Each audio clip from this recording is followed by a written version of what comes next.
મિત્રો, રાતે સૂતા સમયે ભગવાનને આ શબ્દ 11 વાર બોલી દેજો. આવું કરવાથી તમને જીવનભર દુઃખ નહીં પડે અને તમે જે પણ ભગવાનને માનો છો તે ભગવાન તમારા પર તેમની કૃપા વરસાવશે. આ શબ્દ બોલ્યા પછી બીજા દિવસે જ જુઓ ચમત્કાર. અને મિત્રો, સાથે જ આપણે આ વિડીયોમાં એ પણ જાણીશું કે રાતે સૂવાની સાથે શું શું કરવું જોઈએ અને કેટલાક સૂવાની સાથેના નિયમો વિશે જાણીશું. મિત્રો, કઈ દિશા બાજુ પગ રાખવા જોઈએ અને કઈ દિશા બાજુ માથું રાખવું જોઈએ. અને મિત્રો, પતિ પત્નીઓએ કેવી રીતે રાતે સૂવું જોઈએ, કયા સમયે સૂવું યોગ્ય માનવામાં આવે છે અને તેવા કેટલાક મહત્વના મુદ્દાઓ વિશે આપણે આજના વિડીયોમાં વાત કરવાના છીએ. તો આપણે આપણી આગળની માહિતી શરૂ કરીએ તે પહેલાં જે લોકો પહેલીવાર અમારી ચેનલ પર આવ્યા હોય તેઓ ચેનલને સબસ્ક્રાઈબ કરી લેજો. વિડીયો પસંદ આવે તો વિડીયોને લાઈક કરી દેજો. તમારા મિત્રો સાથે શેર પણ કરજો. તમે જે કોઈ ભગવાનને માનતા હોય તેમનું નામ કોમેન્ટ બોક્સમાં જરૂર જણાવી દેજો અને તે ભગવાન તમારી બધી ઈચ્છાઓ પૂર્ણ કરે તેવી પ્રાર્થના હું કરું છું.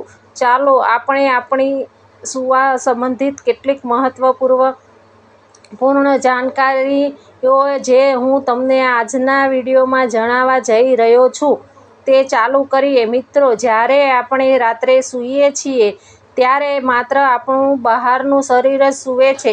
આપણું અંદરનું શરીર એટલે કે તેને આપણે અવચેતન શરીર કહીએ છીએ અથવા તો તેને અવચેતન મન કહીએ છીએ અથવા તો તેને સૂક્ષ્મ શરીર પણ કહેવામાં આવે છે. તે આપણું જાગૃત અવસ્થામાં હોય છે. તો રાતે સૂવા સમયે તમારે કયો શબ્દ 11 વાર બોલવાનો છે તો તમારા જીવનમાં બીજા દિવસે તરત જ ચમત્કાર થઈ જશે. આ બાબતની જાણકારી હું તમને આ વિડીયોમાં વિસ્તારપૂર્વક જણાવીશ. તે પહેલાં હું તમને જણાવી દઉં કે મનુષ્યના 2 શરીરો હોય છે. એક બહારનું શરીર હોય છે. બહારના શરીરથી આપણે શું કરીએ છીએ તો હું તમને તે જણાવવા દઉં કે આપણે બહારના શરીરથી આનંદની અનુભૂતિ કરીએ છીએ.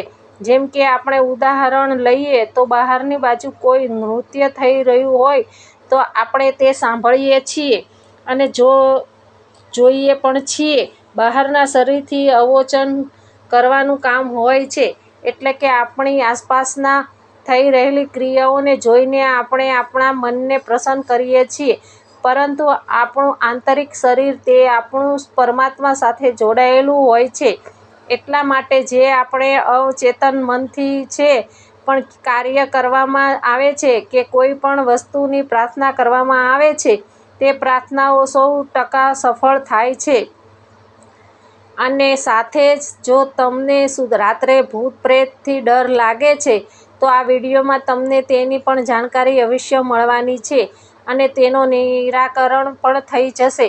મિત્રો, વાસ્તવિક વિજ્ઞાનમાં કહેવામાં આવે છે કે દાંપત્ય જીવનમાં પરસ્પર પ્રેમ અને તાલમેલ માટે પત્નીએ પતિની ડાબી બાજુ સૂવું જોઈએ અને પતિએ પણ જમણી બાજુ સૂવું જોઈએ. તેની પાછળનું એ પણ કારણ છે કે પત્નીને પતિનું ડાબું અંગ પણ માનવામાં આવે છે અને સાથે જ જ્યારે પતિને પત્નીનો જમણો ભાગ માનવામાં આવે છે અને સાથે જ જ્યારે પતિને પત્નીનો જમણો ભાગ પણ માનવામાં આવે છે, તેનાથી પારિવારિક જીવનમાં સંતુલન બન્યું રહે છે. ચાલો હવે જાણીએ કે સૂતા સમયે આપણે કઈ દિશા બાજુ પગ અને કઈ દિશા બાજુ આપણું માથું રાખવું જોઈએ જેનાથી સારી નીંદર અને જીવનમાં ચાલી રહેલી પરેશાનીઓ એટલે કે ટેન્શન ઓછું થાય છે. મિત્રો, ધર્મશાસ્ત્ર અનુસાર વાસ્તવિક વિજ્ઞાનમાં કહેવાયું છે કે મનુષ્યએ હંમેશા ઉત્તર દિશા બાજુ માથું રાખીને સૂવું જોઈએ. જો કોઈ પણ વિદ્યાર્થી છે તેઓને જલ્દીથી પ્રશ્ન અથવા તો સવાલોને ઝડપથી યાદ રાખવા માટે આ ખૂબ જ ફાયદાકારક પણ માનવામાં આવે છે અને વિદ્યાર્થીઓને ભૂલવાનું પણ ઓછું થવા લાગે છે. અથવા તો જે કોઈ પણ લોકો નોકરી પ્રાપ્ત કરવા માંગે છે અને પ્રમોશન મેળવવા માંગે છે, આવા વ્યક્તિઓનો પ્રોબ્લેમ સોલ્વ કરવા માટે તેમને ઉત્તર દિશા બાજુ માથું રાખીને સૂવું જોઈએ. મિત્રો, જે લોકો પૂર્વ દિશા બાજુ મુખ રાખીને સૂવે છે તેમણે પૂર્વ જીવનમાં એટલે કે પહેલા જે કોઈ પણ કર્મ કરેલા હોય છે તેનું પુણ્ય હોય કે કોઈ પણ કરેલા પાપ કર્મ હોય અથવા તો કોઈ પણ પૂર્વ સમયમાં બનેલી ઘટના હોય તો તેવી ઘટનાઓ તેમને પૂર્વ દિશા બાજુ મુખ રાખીને સૂવે તો તે યાદ આવે છે. પશ્ચિમ દિશા બાજુ મુખ રાખીને સૂવાથી દેવતાઓની ખાસ પ્રકારની કૃપા પ્રાપ્ત થાય છે. આ કોઈ સાધારણ કૃપા નથી પરંતુ દેવતાઓની અસીમ કૃપા પ્રાપ્ત થાય છે. સુખનો વરસાદ થાય છે. જીવનમાં આનંદ ને આનંદ રહે છે. હવે તમે મિત્રો આપણે આ સાથે જ એક મહત્વનો પ્રશ્ન એટલે કે આપણે સૂતા સમયે કયા મંત્રનો જાપ કરવો જોઈએ તો ચાલો તેના વિશે જાણી લઈએ. તો આપણા ધર્મશાસ્ત્રોમાં કહેવામાં આવ્યું છે કે જે કોઈ પણ વ્યક્તિ સૂતા સમયે ગાયત્રી મંત્રનો ઓછામાં ઓછો 5 વાર જાપ કરીને સૂવે છે તો ખૂબ જ ઝડપથી ગાઢ નિંદર આવી જાય છે અને સાથે જ તેમને જે પણ કોઈ થાક હોય તે દૂર થઈ જાય છે. પરંતુ ગાયત્રી મંત્રના જાપ કરવાનું એક ખૂબ જ ખાસ નિયમ છે. ગાયત્રી મંત્રને ક્યારેય મુખથી સ્વર વડે ન બોલવો જોઈએ પરંતુ તમે તેની જગ્યાએ તમારા મનથી અને ચિંતન કરી શકો છો. તેને વેદ મંત્ર કહેવામાં આવે છે. જો તમે તેને મનથી ચિંતન કરીને સૂવો છો તો તમને જે કોઈ પણ થાક હોય છે તે જલ્દીથી દૂર થઈ જાય છે અને તેની સાથે જ ગાઢ નિંદર આવી જાય છે. સાથે જ ભૂત પ્રેત અને બધાથી પણ આપણો બચાવ થાય છે. પ્રેત આત્મા, ભૂત આત્મા, જાદુ ટોણા વગેરે આપણને સ્પર્શ નથી કરી શકતા કેમ કે ગાયત્રી મંત્રનો જાપ કરવા જ આપણા શરીરમાં એક અલગ જ પ્રકારની ઉર્જાનો વાસ થાય છે. તો આની સાથે જ એક આગળનો પ્રશ્ન છે કે કેટલાક લોકો એવું વિચારે છે કે આપણે કેટલા વાગે સૂવું જોઈએ જેનાથી આપણું જીવન સારી રીતે પસાર થઈ શકે, તેની સાથે જ આપણા જીવનમાં આધ્યાત્મિક ઉન્નતિ થાય અને આપણે એક સફળ વ્યક્તિ બનીએ. તો મિત્રો એનો જવાબ એ છે કે ધર્મશાસ્ત્રમાં જણાવવામાં આવ્યું છે કે કોઈ પણ વ્યક્તિઓએ 11 વાગ્યા પહેલાં જ સૂઈ જવું જોઈએ અને 9 વાગ્યાની આજુબાજુ તમે સૂઈ શકો છો. પરંતુ જો તમને 9 વાગ્યાની આજુબાજુ સૂવાનો સમય નથી મળતો તો તમે 11 વાગ્યા પહેલાં સૂઈ શકો છો. અને બીજો પ્રશ્ન એ છે કે સવારે કેટલા વાગે ઉઠવું જોઈએ તો તેનો જવાબ આપી દઈએ કે જો કોઈ પણ વ્યક્તિ બ્રહ્મ મુહૂર્ત એટલે કે સવારના 3 વાગ્યાથી 5 વાગ્યાનો સમયગાળો હોય છે તે સમયગાળા દરમિયાન ઉઠી શકે છે. પરંતુ જો તમે બ્રહ્મ મુહૂર્તમાં ઉઠી ન શકો તો તમારે સૂર્યોદય પહેલાં અવશ્ય ઉઠવું જોઈએ. તેનાથી અનેક ગણા લાભ થાય છે અને તમારી શારીરિક ઉન્નતિ પણ સારી રીતે જળવાઈ રહે છે અને તમારું માનસિક તાણનો પ્રભાવ પણ ઓછો થતો જાય છે. તો ચાલો આપણે આપણા આગલા પ્રશ્ન વિશે જાણીએ કે આપણે સૂતા પહેલાં કઈ એવી વસ્તુઓની ખાસ કરીને ધ્યાન રાખવું જોઈએ. મિત્રો, જો તમારા કોઈ ઈષ્ટ દેવતા છે એટલે કે તમે રામ ભગવાનને માનો છો અથવા ભગવાન કૃષ્ણને માનો છો અથવા હનુમાન દાદાની માનો છો અથવા તો માતાજીને માનો છો કે ભોલેનાથને માનો છો તો તમારે ખાસ કરીને તમારા ઈષ્ટદેવનું ધ્યાન કરીને જ સૂવાનું છે. એવું માનવામાં આવે છે કે આપણા ઈષ્ટદેવનું ધ્યાન કરીને સૂઈએ તો આપણને એકદમ સારી નિંદર આવે છે અને ઈષ્ટદેવનું ધ્યાન કરીને સૂવાથી આપણને આત્મા સુરક્ષાની પ્રાપ્તિ પણ થાય છે. તો ચાલો આપણે આપણા આગલા પ્રશ્ન વિશે વાત કરીએ.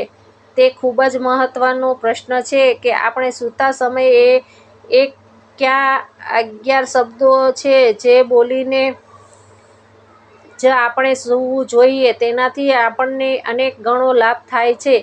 તો ચાલો આપણે તે કયા 11 શબ્દો છે તેના વિશે પણ જાણી લઈએ. તો સૌપ્રથમ તો તમે જે કોઈ પણ દેવી દેવતાઓને માનો છો અથવા તો તમે જે કોઈ પણ ઈષ્ટદેવને માનો છો તો તમારે તેમના મંત્રનો જાપ ઓછામાં ઓછો 11 વાર જરૂર કરવાનો છે. તો સૌપ્રથમ તો તમે જે કોઈ પણ દેવી દેવતાઓને માનો છો અથવા તો તમે જે કોઈ પણ ઈષ્ટદેવને માનો છો તમારે તેમના મંત્રનો જાપ ઓછામાં ઓછો 11 વાર જરૂર કરવાનો છે. તમારે 11 વાર તે મંત્રનો જાપ કરીને આ શબ્દો બોલવાના છે. સૌથી પહેલાં એ શબ્દ બોલવાનો છે કે મારી ઈચ્છા પૂર્ણ કરો. બીજો શબ્દ એ બોલવાનો છે કે ધર્મના માર્ગ પર ચાલો. ત્રીજો શબ્દ એ બોલવાનો છે કે મારાથી કોઈ પાપ ન થાય. ચોથો શબ્દ એ બોલવાનો છે તમે હંમેશા અમારી સહાયતા કરો. પાંચમો શબ્દ એ બોલવાનો છે કે હે પ્રભુ, હું શું કરું અને મને માર્ગ બતાવો. છઠ્ઠો શબ્દ એ બોલવાનો છે તમારા સિવાય મારું કોઈ નથી, તમે જ મારા બધું છો, મારા કરતા ધરતા તમે જ છો. સાતમો શબ્દ એ બોલવાનો છે કે તમે મારા સહાયક છો. આઠમું એ બોલવાનું છે કે ભગવાન મારી ઉન્નતિ કરો. નવમું એ બોલવાનું છે કે ભગવાન મને તમારા ખોળામાં સુવડાવો અને મને સારી નીંદર અપાવો. 10મું એ બોલવાનું છે કે પરમાત્મા મારું કલ્યાણ કરો. 11મો શબ્દ તમારે એ બોલવાનો છે કે પ્રભુ, તમારો સાથ મને જોઈએ છે. તમારા રહેતા મને કોઈ પણ ચીજ વસ્તુનો ડર નથી. તમે અમારી સાથે છો તો અમને બધું જ છે. જો તમે નથી તો અમારી જિંદગીમાં કંઈ પણ પ્રકારની ચીજ વસ્તુઓ નથી. બસ તમારી આ 11 વસ્તુઓ બોલવાની છે અને તમારે પછી તમારા ગુરુ મંત્રનો જાપ કરી શકો છો. અને તમે જે કોઈ પણ દેવી દેવતાઓને માનો છો અથવા તો તમારા ઈષ્ટદેવને માનતા હોય તો તમારે તેમના મંત્રનો જાપ પણ કરી શકો છો. ત્યારબાદ તમે આરામથી સૂઈ શકો છો. આમ કર્યા પછી તમને કોઈ પણ પ્રકારનો ભય નથી રહેતો અને તમે આરામથી શાંતિની નીંદર લઈ શકો છો. મિત્રો, એવું માનવામાં આવે છે કે જે કોઈ પણ વ્યક્તિ રાત્રેના સમયે આ શબ્દો બોલે છે અને આ શબ્દો બોલીને સૂવે છે ત્યારે આપણું અવચેતન મન તે જાગૃત અવસ્થામાં હોય છે. તે જાગૃત અવસ્થામાં હોય છે તો આપણે અત્યારે જે 11 શબ્દો બોલ્યા છે તે 11 શબ્દો સૂતા પહેલાં તમારા મનમાં એટલે એ અવચેતન મનમાં ગુંજતા રહેશે અને તમે આ 11 શબ્દો બોલ્યા છો તે તમારા અવચેતન મનથી ચાલતા રહેશે. અને એવું માનવામાં આવે છે કે અવચેતન મનનો સીધો લગાવ આપણા પરમાત્મા સાથે હોય છે, ઈષ્ટદેવ સાથે હોય છે અને આપણા દેવી દેવતાઓ સાથે પણ જોવા મળે છે. અને તમે આ શબ્દો બોલીને સૂવો છો તો તમારી બધી જ ઈચ્છાઓ ભગવાન સુધી પહોંચી જશે. અને જ્યારે તમે ભગવાનને આ 11 શબ્દો વડે બોલાવો છો તો ત્યારે તમારું મન ખૂબ જ નિર્મળ હોવું જોઈએ. આવું ચેતન મન હોવું જોઈએ. તે નિર્મળ હોય છે એટલા માટે જે નિર્મળ મનથી કહેલા શબ્દો હોય છે તે સીધા ભગવાન સુધી એટલે કે પરમાત્મા સુધી પહોંચી જાય છે અને સાથે જ આપણી ઈચ્છાની પૂર્તિ ખૂબ જ ઝડપથી થઈ જાય છે. તો મિત્રો, તમે જે કોઈ પણ શબ્દ બોલીને સૂવો છો તે શબ્દોની પૂર્તિ થાય છે, તેમાં કોઈ જ પ્રકારની શંકા નથી. તો મિત્રો, આ સાથે હું આશા રાખું છું કે તમને આ જાણકારી ખૂબ જ પસંદ આવી હશે. તો તમને આ વિડીયોમાં જણાવ્યા પ્રમાણે તમે આ નિયમોનું પાલન કરો છો તો અવશ્ય અને અવશ્ય તમને રાત્રે સૂતા સમયે ઘણો બધો લાભ થશે અને ભગવાન તમારા પર તેમની અપાર કૃપા આવશે અને તમારી જે કોઈ પણ ઈચ્છા હશે તેની પૂર્તિ પણ થશે અને તમને શાંતિપૂર્વક નીંદર પણ આવશે. તમારું સ્વાસ્થ્ય જળવાઈ રહે છે અને તમારું બહારનું શરીર અને અંદરનું શરીર એટલે કે અવચેતન મને છે તે પણ પ્રફુલ્લિત રહેશે. તો આ સાથે હું આશા રાખું છું કે આ વિડીયો તમને પસંદ આવ્યો હોય તો વિડીયોને લાઈક અને શેર કરજો. ચેનલ પર પહેલીવાર આવ્યા હોય તો ચેનલને સબસ્ક્રાઈબ કરી લેજો. તમે જે કોઈ પણ દેવી દેવતાઓ અથવા તો ઈષ્ટદેવને માનતા હોય તો તેમનું નામ કોમેન્ટ બોક્સમાં જણાવી દેજો અને સાથે જય બજરંગબલી લખવાનું ભૂલતા નહીં. ફરી મળીશું એક આવા જ નવા વિડીયો સાથે. ત્યાં સુધી સૌને જય શ્રી કૃષ્ણ.